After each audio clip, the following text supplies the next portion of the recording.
Tonight, the story of a woman scarred in childhood, now taking on a powerful pastor and the church she says let her down when she needed them most. And she's not alone. Over the course of our investigation, we met several other former church members from around the country who have banded together to call themselves survivors. So what do they say they survived? The very place you'd think they should have felt safest, their church. At this church on a cold Sunday evening 13 years ago, a frightened young girl says she was forced to stand before the congregation. She was up there all by herself in front of hundreds of people. I was sobbing. Like a scene from the Salem witch trial, she says she was forced to confess a sin. There was just dread and fear.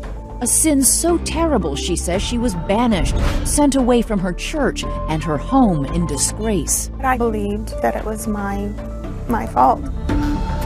That girl was Tina Anderson. For years, she was silent about what happened that night. I never thought the truth would come out. People are petrified to come forward and talk about this. Cover up after cover up after cover up. It's a religious subculture many Americans have never heard of. They are called the Independent Fundamental Baptist Churches. There are thousands of IFB churches across the country with hundreds of thousands of members. We talked to victims who described physical and sexual abuse that went unpunished in their congregations for years. Nearly every town has at least one Independent Fundamental Baptist Church. IFB churches are ultra-conservative, interpreting the Bible literally, governed by what they call a doctrine of separation, considering themselves spiritually superior. Catholics, Jews, and Muslims, I assure you, are well beyond the pale. We're all going to hell. Yes. There were a lot of rules, a lot of them about dress, very conservative, very long, very high-necked dresses. Your knees need to be covered at all times. How strict are we talking about here? We weren't allowed to hold hands with a boy. You couldn't go to the movies. We were not allowed to have any rock beat in our music. Men are in charge. It was ingrained in our head. We don't question. Women are in a subordinate role. No time for cooking, no time for cleaning, no time for loving, no time for the husband. Male power that has allegedly led to serious abuses. It's God at the top, then the husband, then the wife, and then the children in that chain of command. And it tends to be very unforgiving, very hierarchical, and also, in many cases, tragically abusive. But this IFB pastor condemns the abuse and insists that IFB churches are not all the same. We care about people. I gotta touch people's lives. We want to show the greatest love. What really happened to Tina Anderson? Growing up in Concord, New Hampshire, Tina's IFB church was the only world she knew. We were there at the church at least 6 days a week, sometimes 7. All of my friends were there. So your school was at the church? Correct. Your entire life was the church? Correct. The children were expected to obey without question, and wives to submit to their husbands and do what they wanted. And really, you were expected to listen to the pastor and do what he said. The pastor's word was God's word, in essence? Yes. You weren't supposed to question the pastor. It's his way or the highway. So you grew up thinking that everybody else in every other religion, everybody was doing it wrong? Correct. Critics say that the IFB's strict interpretation of the Bible often includes the practice known as breaking the will of the child, including physical force. If you're not bruising your child, you're not spanking the child enough. They taught that if you don't spank your children, they won't turn out right. Every child's will needs to be broken? Correct. Through physically spanking them? Yes. With what? Different families used different things. Daniel used a belt or a wooden cutting board on us. Daniel is Daniel Leaf, Tina's stepfather and a longtime member of the IFB church. For years, he beat Tina and her brother. Daniel would physically abuse us. He beat us severely. So severely that in 1989 he went to prison for nearly a year. But the abuse didn't stop there. He has also sexually abused me. Between the ages of 9 and 11, Tina says her stepfather sexually molested her and threatened to kill her if she told anyone. Tina says only after Leaf was sent to prison a second time for sexually molesting another minor did she have the courage to confide in her pastor, Chuck Phelps. I was told by Pastor Phelps that a good Christian forgives and forgets and moves on with their life and doesn't press charges. Your pastor told you should forgive and forget? Yes. He made me go to the prison to grant Daniel forgiveness. He made you go to the prison and say what? I forgive you for what you've done. In a statement, Pastor Phelps denies Tina told him that her stepfather molested her, but Tina says she remembers vividly going to the prison to carry out her pastor's instructions. What was that like? It was torture, but I thought I was doing what God wanted me to do. At age 14, Tina began babysitting for an IFB church family, Ernie and Tammy Willis, often spending the night. And she says confiding in them that her stepfather had molested her. Did you feel safe with them? Yes. But in 1997, when Tina was 15, she says that illusion of safety was shattered when Ernie Willis volunteered to give her driving lessons. And he pulled me in the back seat and raped me. Did you try and fight back? I have kind of blocked out a lot of those memories, and so I don't remember a lot of it. I do remember saying no. How did you deal with the aftermath of that? I think you just kind of like try to think it never happened. A good Christian doesn't press charges and doesn't, do anything. Forgive, forget, move on. But a month after the alleged rape, Tina says Ernie Willis came knocking on her door. She was alone. I opened it and I let him in. I stupid choice. You were 15. You were a girl. I still struggle to not blame myself. Tina says she doesn't remember what happened next, only that for a second time, Ernie Willis raped her. I did say no, and then I just blanked out. You just get to the point where you can't take anymore. And again, Tina says she remembered Pastor Phelps's instructions to forgive and forget. She told no one, not her mother, not her pastor, not the police. In fact, I didn't even tell anybody until I found out I was 4 months pregnant. Were you scared? Yes, and I felt like my life was over.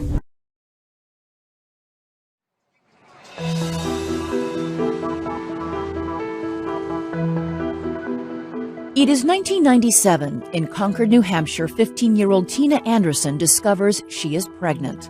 In your church, what happens to girls who get pregnant? Very shunned.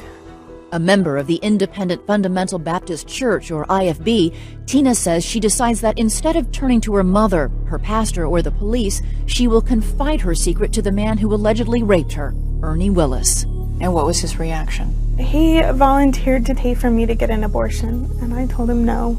And then he asked me if I wanted him to punch me in the stomach as hard as he could to try to cause a miscarriage. Punch you in the stomach?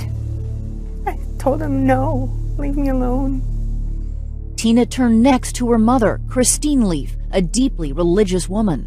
She immediately called Chuck Phelps. The pastor? Correct. Tina says she told Pastor Phelps and his wife Linda that Willis had raped her and gotten her pregnant. I was very scared, and I was sure I would be blamed. And I was. Pastor Phelps took me to a passage in Deuteronomy where it talks about if a girl doesn't cry out, that she obviously was a part of it. And he told me that I was lucky I didn't live in Old Testament times, because I would have been stoned. Stoned to death? Correct. For being pregnant? Yes. For being raped? Yeah. Because I think Ernie claimed it was consensual. Did it matter to Pastor Phelps that a 15-year-old girl can't legally give her consent? No. During the meeting, Tina was also alarmed by a remark she alleges Pastor Phelps's wife Linda made. She actually asked you if you enjoyed having sex with Mr. Willis? Yes. I was in complete shock, and I think I was just blown away that would even cross her mind. Linda Phelps denies saying that, but according to Tina, Pastor Phelps tells her to write a statement asking church members to forgive her transgression. For allowing a compromising situation to occur, because I had let him in my house. Which brings us back to that October Sunday in 1997. Hundreds of congregants fill the pews at Trinity Baptist Church. Children and teenagers are asked to leave the sanctuary. Then Pastor Phelps said we have a matter of church discipline to deal with. First, Ernie Willis stands up and admits to adultery and asks for forgiveness. And then Pastor Phelps said, here's a completely different matter, and made me get up, and he read my letter. And then told everybody I was pregnant. What did it feel like standing there in front of that entire church, having that letter read? Completely humiliating. I was sobbing. I was devastated to see that poor girl standing up there with this little grimace on her face. Fran Earle, Sue Capucci, and Matt Barnhart were all in the church that night. They say they heard Pastor Phelps read Anderson's statement about her immorality. What was your reaction, all of the three of you who were sitting there that night as you watched all of this unfold? I was horrified. I started crying before it started, and I just couldn't stop. He never ever gave the impression that this man had sexual relations with this teenager standing over here. Never. It was presented as two totally separate issues. Right. He cheated with a woman. This young girl, unfortunately, had gotten in trouble with her boyfriend. Fran Earle was suspicious. The next day, she confronted the pastor's wife, who says she confirmed that Ernie Willis was the father of Tina's unborn baby and said the matter was being handled. Then Earle says she confronted Tina's mother. Why isn't this guy in jail? And she said, because I was told not to press charges, because it would affect his wife and his children, and they wanted to protect the family, keep the family intact. At any point, did anybody say they were going to call the police? I remember Pastor Phelps asking me if I was going to press charges, and I said no, because I thought that that's what I needed to do. Needed to do because, she says, Pastor Phelps told her the Christian thing to do was to forgive. But Phelps, now a pastor at another IFB church, says he and Tina's mother called the Concord Police and Child Protective Services. He declined our repeated requests to be interviewed, but did provide a statement to 2020. Quote, tragically, Tina was involved in an ongoing sexual relationship with Mr. Willis. Tina lied to her mother and to me about his relationship. Tina begged her mother to protect Ernie and not turn this matter over to police. That's baloney.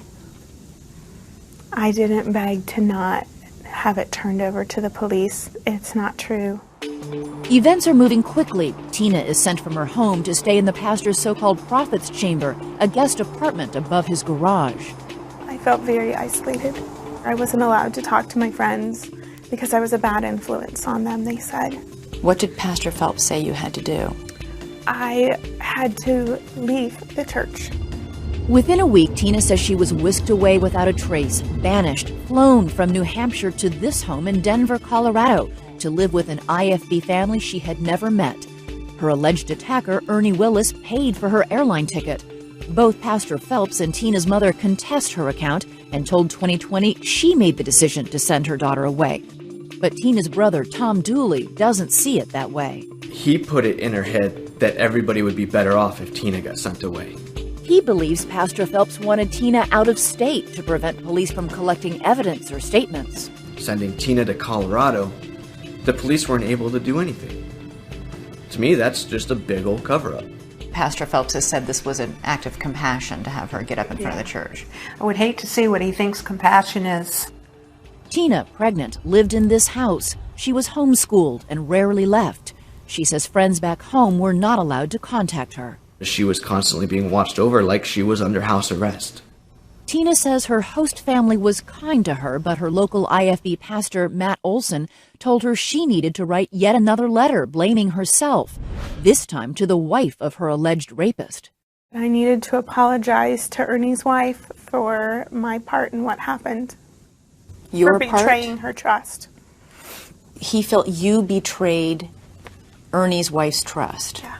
I was just broken down and I did what I was told. Pastor Olson declined to comment. His lawyer said his conversations with Tina remain privileged. In March 1998, Tina gave birth to a baby girl. She says that Pastors Olson and Phelps gave her 3 choices of anonymous IFB adoptive families. Records show Ernie Willis admitted he was the father. So you had 2 days with the baby before giving her up. Yeah.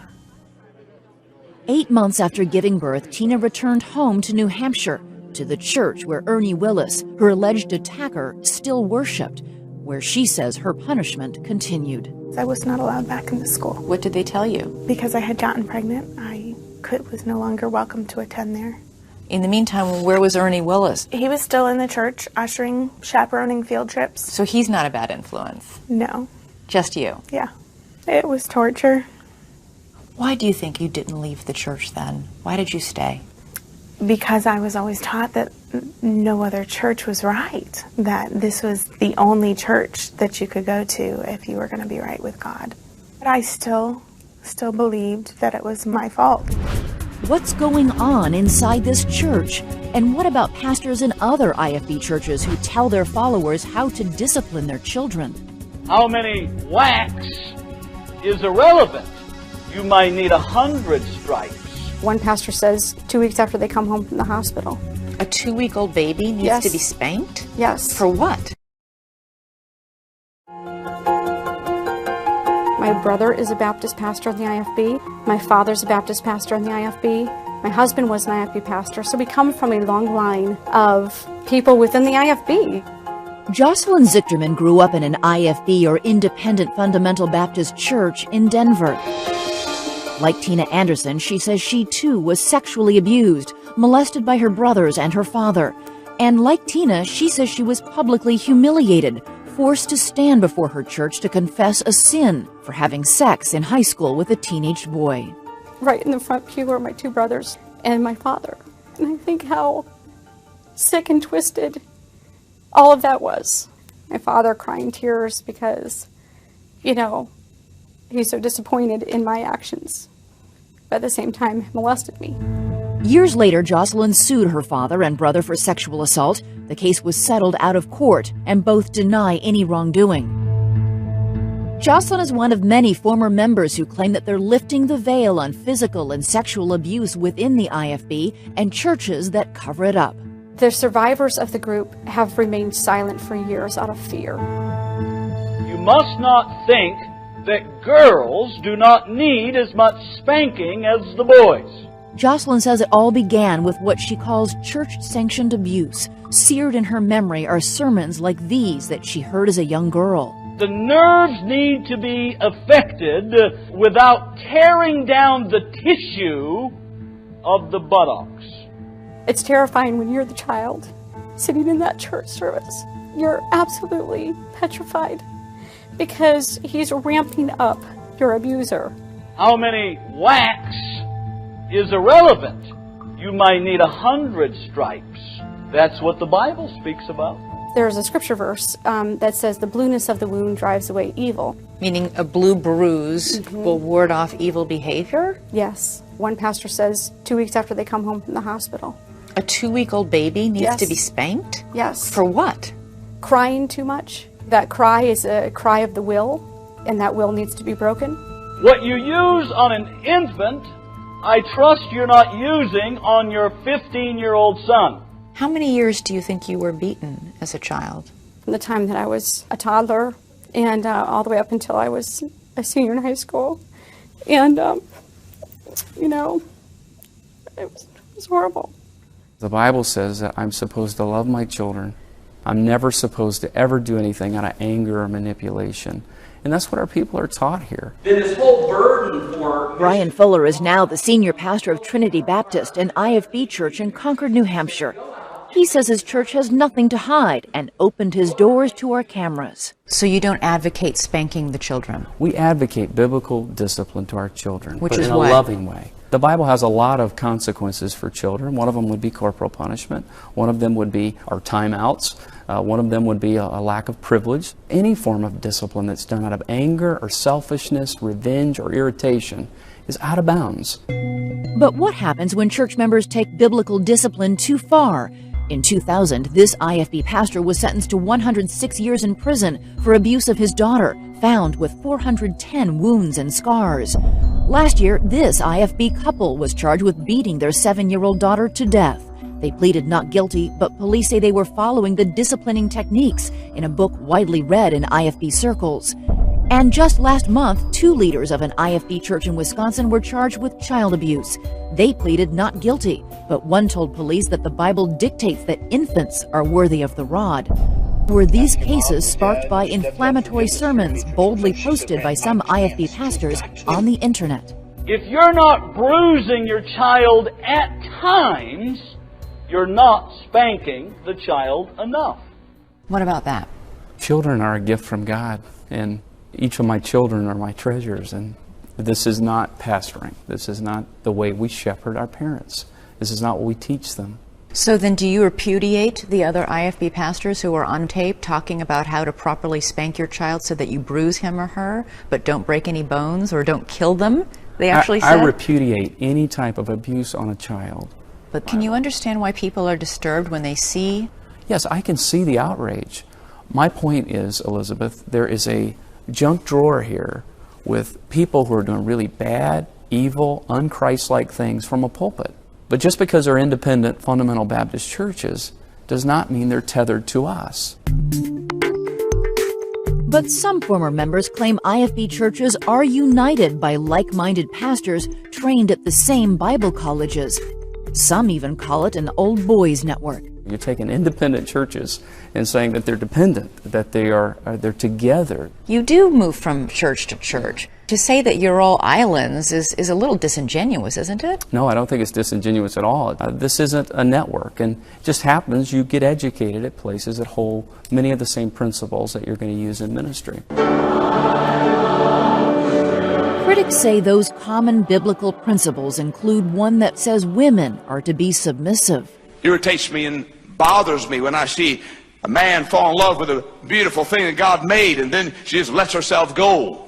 Parts of sermons like this one by an Indiana IFB pastor who claims to lead 47,000 worshipers scold women in particular for being overweight and undisciplined. You keep what you were when you caught that man, and you stay at that. I'm not mad at anybody here. I'm just amazed how it doesn't matter to you. You don't try at all. Good grief, catch that man's heart. Keep that man's heart. Motivate that man. Inspire him to do something big for God. The only inspiration some of you are is bring home another box of donuts. Disgusting is what that is. All IFB churches, that's what we're about? Absolutely not. You're wasting your time, honey. And here, that same pastor expresses his position on women giving theological advice. It'll be a cold day in hell before I listen to a woman tell me about theology. So, boy, that sounds pretty arrogant. No, it's scriptural. That's not love, that's arrogance. And, one day he'll stand before the Lord Jesus and give an account for that. It's very authoritarian structure. It's very unbending. They are saying the man is the authority figure and the man must not be questioned. Professor Randall Balmer is an expert in religious fundamentalism at Barnard College. So you agree with these victims that, in fact, that kind of patriarchal view of the world somehow encourages this kind of behavior? I think anytime you have a structure, in this case the man who is essentially unaccountable to anyone else, then you have a recipe for abuse. From this computer in her Oregon home, it's hard to believe that Jocelyn Zichterman may be the single greatest threat to thousands of churches many Americans have never heard of, the Independent Fundamental Baptist Churches, or IFB. After spending her entire life in the church allegedly suffering physical and sexual abuse, Jocelyn refuses to call the IFB a church. You are pretty clear and unequivocal that you think it's a cult. A cult is a group of people who have rules and regulations that keep a high measure of control over the people within the group. 100%, that is a definition that fits the IFB. In 2006, Jocelyn says she began the agonizing process of extracting herself and her family from the church. And were you immediately shunned and ostracized for making this break? We lost every family member, every friend we ever had. It's kind of like in one moment, So we went through just extreme deep grief. Then in 2008, Jocelyn decided to transform her grief into healing, helping to create this website on Facebook called the Independent Fundamental Baptist Cult Survivors, hoping that other victims would come forward. I had a decision to make that either I was going to kind of curl up in the corner and be quiet, or I was going to stand up for my family and tell the truth. Within 6 months, over 1,000 emails had come through my email box. 1,000? Yes. From people? All over the country. Who also claim to have been victims? Absolutely. Of physical, sexual, spiritual abuse, anything you could possibly imagine. All in the Incest. IFB church? That's right. But Pastor Brian Fuller says the IFB is not a cult. There are independent fundamental Baptist churches that are highly controlling, that do some quite bozo things, but to broad brush them and to say, okay, this is what every independent fundamental Baptist church is, isn't fair-handed. If there are churches like that, obviously they need to own up to what they've done. Is there a problem, though, with IFB churches and the abuse of children? We happen to be fundamental. We believe in historic Christianity. That doesn't mean that we're part of an organization of hiding abuse. The IFB culture goes unnoticed by the outside because we are trained to keep our mouths shut. Camille Lewis grew up in an IFB church, taught at a Bible college that educates many IFB pastors, and has now joined the chorus of critics on Jocelyn's website. A pastor would never say that he wants you to shut up. He would couch it by saying you're hurting the body of Christ when you talk, and that God will be disappointed. And they say this very ominously. They say it as if they are calling down fire upon you, and the threats work. The IFB thinks that they're above the law. It's like they're their own policemen. You know, they police themselves. No one knows more about the hidden abuses within an IFB church than Rachel Griffith. Adopted into a wealthy IFB family near Chicago, by age 5 she was regularly abused by her father, who was an IFB church deacon and a Sunday school teacher. He'd come in when I was sleeping, or he'd come in while I was bathing, you know, and touch. Would he say anything to you, or just... You shouldn't be doing this, you know, and I'm so sorry. There's times when he'd pray. He would pray? He would pray after it, you know, I'm sorry, you know, forgive us for the sin, and... Forgive us? Yeah, yeah. When she finally confided in her church youth pastor, Edward Green, he provided little support. Did he tell you that we should go to the police? No. Instead, Pastor Green also began sexually molesting her. He was 24 years old and married. Rachel was 14. The abuse went on for years. I have a lot of guilt, though, because I feel like it was my fault, because I didn't stop it, because it was just a little easier to take than... You were young. You were a girl. And the IFB view on it was that you were doing adultery, even though you were 14, you know, that I was part of the adultery, that I was sinning just as much as he was. Rachel carried that guilt to an IFB college where she says she told the school that her father was molesting her. But again, no one called the police. Instead, she says IFB administrators told her to confront her family. In despair, Rachel attempted suicide. I wanted to die. In 2004, Rachel took an extraordinary step to break her silence, defy the IFB church, and tell police about her abuse. According to a police report, when detectives interviewed the senior pastor at her church, he told them that, quote, the church dealt with the issue and Pastor Green repented his sin. Cover up after cover up after cover up. That's their specialty in the IFB church. Rachel's father, Frank Steima, and Pastor Green pleaded guilty to sexual assault and each served time in prison. Today they are both registered sex offenders. But for Rachel, justice will not be served until her IFB church accepts responsibility as well. You have filed a civil lawsuit against your church and Pastor Green. Why did you decide to do that? Because the church wasn't held accountable. Wasn't held accountable for knowing about it and not doing anything to stop it? Right. And that's my way of teaching them, because it's a terrible crime. The church denies any wrongdoing. And I think it's more prevalent than we think. I'm sure there's many more that are hidden.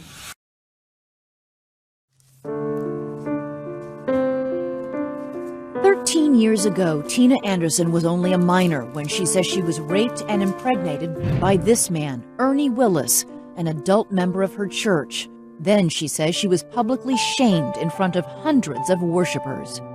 You felt like you were tainted? Yeah. After you're, shunned and told that you should be stoned and put in front of the church, how would you not think that?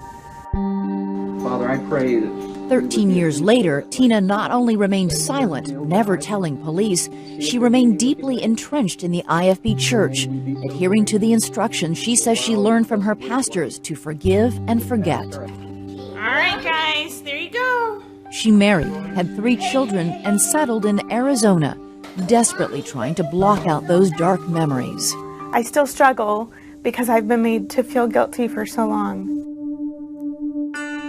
Nearly 3,000 miles away in Concord, New Hampshire, where those painful events took place in this church, these ex-members who witnessed Tina's humiliation still struggle with their own silence, their own guilt.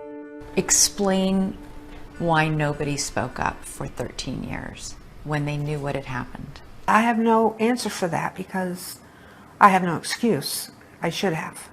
The whole culture is no, you don't question the ministry, you don't question the pastor, and it takes a while to figure out there's something really wrong here. This guy should be in prison. By January 2010, Matt Barnhart had left the church. It's kind of embarrassing to realize, hey, I was in a cult for about 15 years. Shame on me. Haunted by what had happened to Tina Anderson, Barnhart finally broke his silence. He wrote a post on this Facebook website called the Independent Fundamental Baptist Cult Survivors, publicly revealing Tina's story for the first time. Jocelyn Zichterman, the IFB whistleblower who monitors the site, took immediate action. And so I asked him, would you be willing to call the police with me, tomorrow morning? And he said yes. I think I was just in complete shock.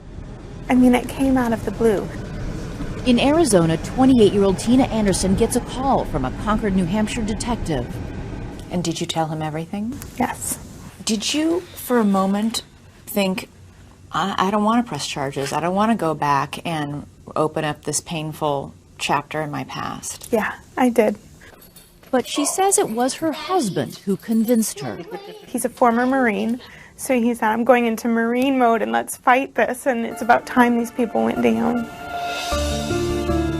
In May of last year, police arrested Ernie Willis and charged him with 2 counts of raping Tina Anderson and 2 counts of having sex with a minor. Tina still blames her former pastor, Chuck Phelps, for what she calls a cover-up. Pastor Phelps certainly has a lot to answer for. I think at the very least he hid it from the church by the way he presented it, and I don't know that in his reporting with the police he was completely honest. In written statements to 2020, Phelps describes Tina as having been in a covert dating relationship with a married man that became sexual in nature, and he claims he told police. Never does he use the words rape or sexual assault. Phelps's lawyer told 2020 that the pastor considered it consensual sex, even though Tina was a minor. So what exactly did Pastor Phelps tell police? He declined numerous requests for an on-camera interview, so we caught up with him at the IFB church he now leads in Indianapolis. In 1997, did you report that Absolutely. Tina Anderson had been raped to Yes, the police? I did. You called it a dating relationship. No, I did Why not. wasn't it rape? I did not call it that. I called it... In your statement to us, you did call it a dating relationship. Yes, I called it that in my statement to you because it was an ongoing relationship, but I did not call it that to the police department at the time. Phelps denies that the church tried to cover up a crime, and he defends the decision to keep Tina's alleged attacker in the church. First, I didn't know that he'd impregnated a 15-year-old girl. Remember, it was an accusation made. An accusation is not a conviction. It's not the responsibility of the church to close the doors to people who have real problems and issues, no matter how heinous. And so I think you'll find the community historically has always allowed heinous people under careful guidelines to be part of churches. But that's not how Phelps's protege sees it. If I'm going to obey this command... Brian Fuller, the current pastor of Tina's former church, Trinity Baptist, claims he was shocked to learn what happened to her and to Ernie Willis. Tina Anderson should have never stood before our congregation. She was a victim. She was a minor. Ernie Willis should have never been allowed to stay in this congregation after he confessed to this crime. The years following, it's outrageous that he remained here. Both Fuller and Pastor Phelps blame the police for their lack of action. No one ever followed up on the reports. Our law enforcement is supposed to arrest, is supposed to punish. So the police, the Concord Police Department, dropped the ball? They absolutely did. We've got a police force that 13 years ago were delinquent on their duties. The Concord Police Department says it cannot comment on an ongoing case, but church critics say that what happened to Tina Anderson is part of a pattern of behavior among some IFB pastors who continue to blame the victim while allowing their perpetrators to remain active members of the church. So you think Pastor Phelps should have warned the congregation about Ernie Willis? If I were in this situation, he's not before our congregation. He's out the door. You warn members of your congregation when there are sex offenders in their midst, correct? That's right. You have 2 registered sex offenders currently in your church. Do people in this congregation, do families with children here know that these men have been convicted and served time? All of those things are accessible to them via the New Hampshire Sex Offenders website. One of those sex offenders is Daniel Leaf, Tina's stepfather. Daniel Leaf has repeatedly abused children. Don't you think other families here should be warned about that? That's the great point. Wouldn't you like to know before you sent your child to some sort of event that Daniel Leaf might be at, that he's been in prison a few times for abusing kids? They're chaperoned. The people know where they're at, our security team, whenever they enter the building. So I'm very comfortable with that. Comfortable allowing Leaf to remain in the choir alongside minors. That is, until last May, after Tina's case became public, and Leaf was no longer seen singing on Sundays. So then I'll just look through Facebook and basically see what the activity is from overnight. You think that Tina's story is basically the tip of the iceberg, and that police agencies, child welfare agencies haven't begun to connect the dots? Yes, I think that's exactly right. It's never been exposed. It's taken a long time to get a community of people all rallied together with the boldness to go forward together. Including Tina Anderson, who now calls the IFB a cult. I say to God, my rock, why have you forgotten me? Last summer, she and her husband left their IFB church. You've had to walk away from friends, schools, communities, job. Yeah. That's a pretty big umbilical cord. It's been tough. You feel kind of lonely. Her closet is still full of conservative IFB dresses. A lot of what's in my closet I will probably never wear again. As she awaits the trial of Ernie Willis, who has pleaded not guilty and declined to speak with 2020, Tina Anderson says she has not abandoned God or her faith. She is embracing her new life, her new clothes, and she hopes a new church. We got a new life in the light of your love. My relationship with God is fine. I'm not mad at God. And what will you tell your children about this chapter of your life and the lessons you learned? I would just say, you know, Mommy went through a time where some bad people did some tough things, but we've made it through, and God is still good.